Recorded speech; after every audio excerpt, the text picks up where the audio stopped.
हमारे स्टूडेंट, आज हम बात करेंगे हमारे हिंदी का जो टॉपिक है वाक्य विचार उस पर। तो सबसे पहले हमें वाक्य विचार होते क्या है उस बारे में समझना जरूरी है कि वाक्य विचार होते क्या है।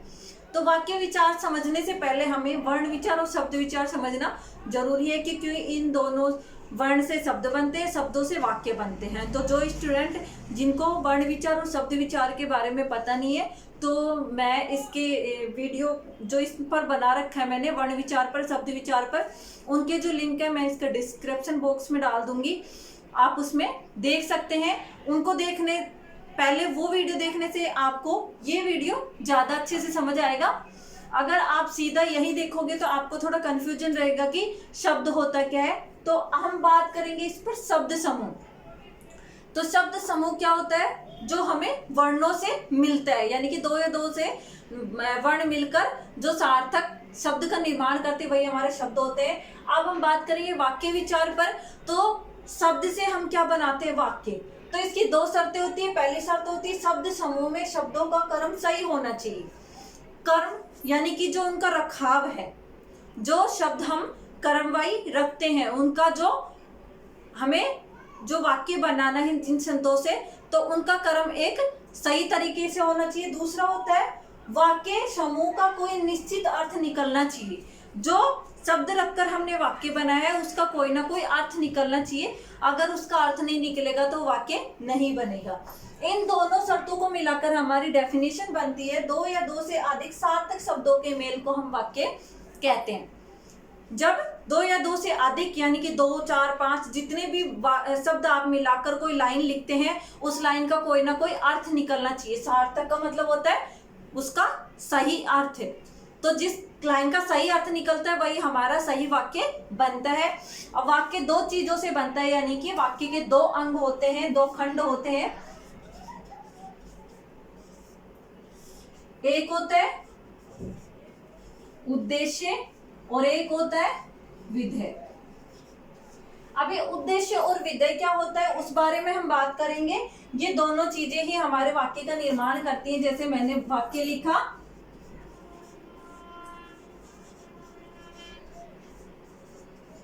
राम खाता है। तो जो ये राम है ये तो हमारा है उद्देश्य, और जो ये खाता बच गया यानी कि क्रिया, वो हमारा विधेय बन गया। अब समझ में आए? जिन दो चीजों से हमारा जो वाक्य बनता है वो होता है उद्देश्य और विधेय। जो आगे का जो कर्ता आता है, जो कर्म करता है, जो कर्ता आता है वो हमारा होता है उद्देश्य, और जो क्रिया बाद में बच जाती है, जो कर्म बच जाता है, वो हमारा विधेय होता है।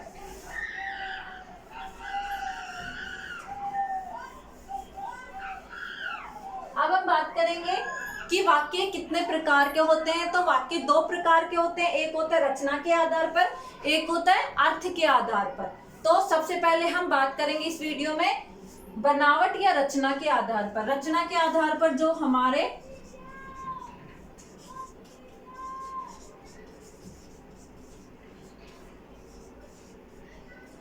रचना के आधार पर वाक्य तीन प्रकार के होता है। पहला होता है साधारण वाक्य,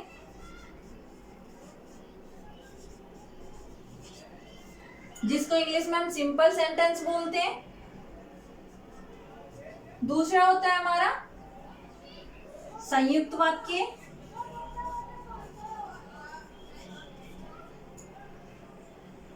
और तीसरा होता है हमारा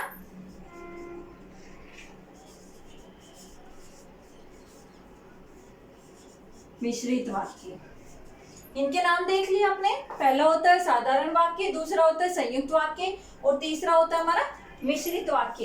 अब हम देखते हैं कि ये जो तीन प्रकार के जो हमारे वाक्य हैं, जो रचना के आधार पर हमें बताए गए हैं, उनकी डेफिनेशन क्या होती है और उनमें क्या क्या फर्क होता है, यानी कि क्या क्या उनकी जो परिभाषाएं उनमें क्या क्या अलग अलग होता है, कि जिससे हमें अलग अलग पहचान हो सके कौन सा मिश्रित है, कौन सा साधारण है और कौन सा संयुक्त है।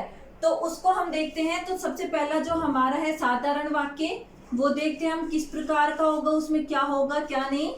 तो साधारण वाक्य में मैं आपको बता रही हूँ कि साधारण वाक्य जिसमें एक ही उद्देश्य और एक ही विधेय हो, ऐसा वाक्य जिसमें एक ही उद्देश्य और एक ही विधेय हो। अगर आप चाहो तो इस डेफिनेशन को लिख भी सकते हो, जिसमें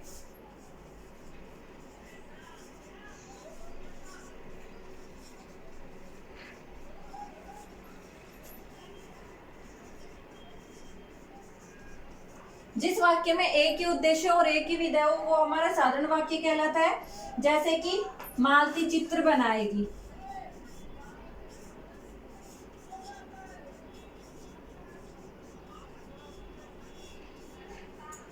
या सीता खाना खाएगी, राम जाएगा, वह पढ़ रहा है। ऐसे जहां पे आपको छोटा सा सिंपल सा वाक्य नजर आए जिसमें सिर्फ एक ही कर्ता हो और एक ही कर्म हो, यानी कि एक उद्देश्य और एक विधेय हो, वो हमारा होता है साधारण वाक्य। ये था हमारा साधारण वाक्य। इसमें ये हमारा उद्देश्य है और ये हमारा विधेय है। अब आता है हमारा दूसरा संयुक्त वाक्य।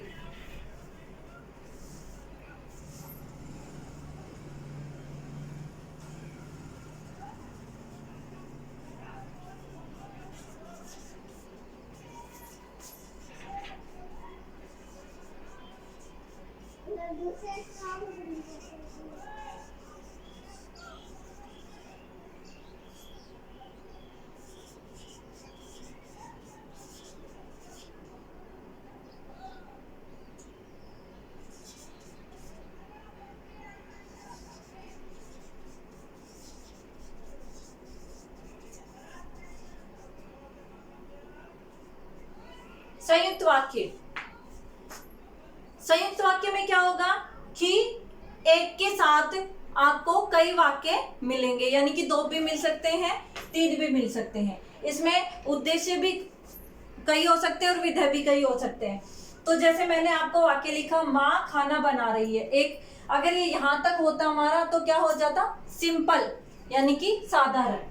लेकिन इसमें आगे और है, और बच्चे खाना खा रहे हैं, और लगाकर, तो हम इसको ऐसे भी सर्च कर सकते हैं, यानी कि ऐसे भी ढूंढ सकते हैं जिन वाक्यों के बीच में और, परंतु, इसलिए ऐसे शब्द आपको बीच में नजर आ जाए, यानी कि कोई लंबा वाक्य और बीच में ज्वाइंट करने के लिए, 2 वाक्यों को ज्वाइंट करने के लिए और, परंतु, किंतु, इसलिए ऐसे कुछ शब्द आपको आ जाते हैं, ये दिखते हैं, तो वो हमारा होता है संयुक्त वाक्य।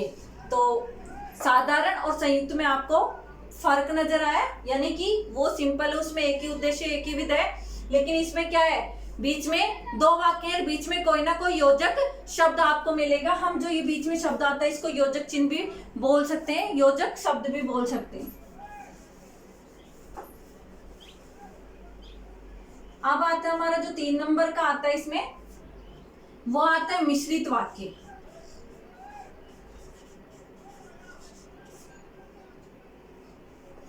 अब मिश्रित वाक्य में क्या होगा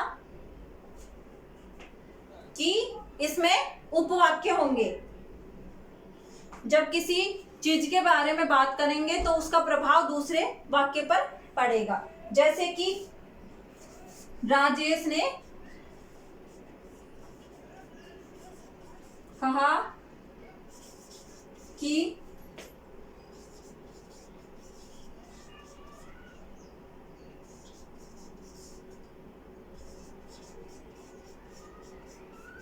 अब इसमें ये राजेश ने कहा, इसका प्रभाव आगे वाले वाक्य पर पड़ रहा है, यानी कि ये उपवाक्य, यानी कि ऐसे वाक्य जिसमें उपवाक्य होता है, यानी जो आगे वाला जो क्रिया है वो आगे पहले वाले वाक्य का प्रभाव डाल रहा है। पहला वाला वाक्य जब पूरा हो रहा है, जब उसका दूसरा है, जैसे कल जाएंगे लेकिन क्या पता बारिश हो सकती है, तो ऐसे जहां पे ऐसे वाक्य आते हैं वो आते हैं हमारे मिश्रित वाक्य।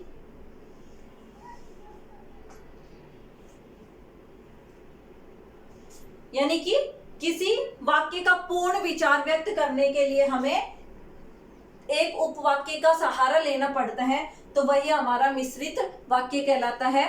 तो ये थे हमारे बनावट या रचना के आधार पर, पहला था साधारण जिसमें एक ही उद्देश्य था, एक ही विधेय था। दूसरा था हमारा संयुक्त वाक्य जिसमें 2 वाक्य थे लेकिन बीच में एक योजक शब्द का प्रयोग हो रहा था, जैसे और, किंतु, परंतु, इसलिए, जहां पे ऐसे वर्ड आपको नजर आते हैं, योजक शब्द जिनको बोलते हैं। लेकिन मिश्रित वाक्य में क्या है, जिसमें हम किसी को कहते हैं, यानी कि एक उपवाक्य होता है और उपवाक्य का प्रभाव आगे वाले वाक्य पर पड़ता है, तो यही हमारा मिश्रित वाक्य कहलाता है। आई होप कि आपको ये वीडियो पसंद आया तो इसको ज्यादा से ज्यादा लाइक एंड शेयर करें, और जो स्टूडेंट इस चैनल को पहली बार देख रहे हैं वो इसको सब्सक्राइब जरूर करें, और जो इसका आगे का पार्ट बचा हुआ है अर्थ के आधार पर, कि यानी कि अर्थ की दृष्टि से जो वाक्य के प्रकार होते हैं वो कितने होते हैं, उसके बारे में बात करेंगे हम नेक्स्ट वीडियो पे। Thank you very much.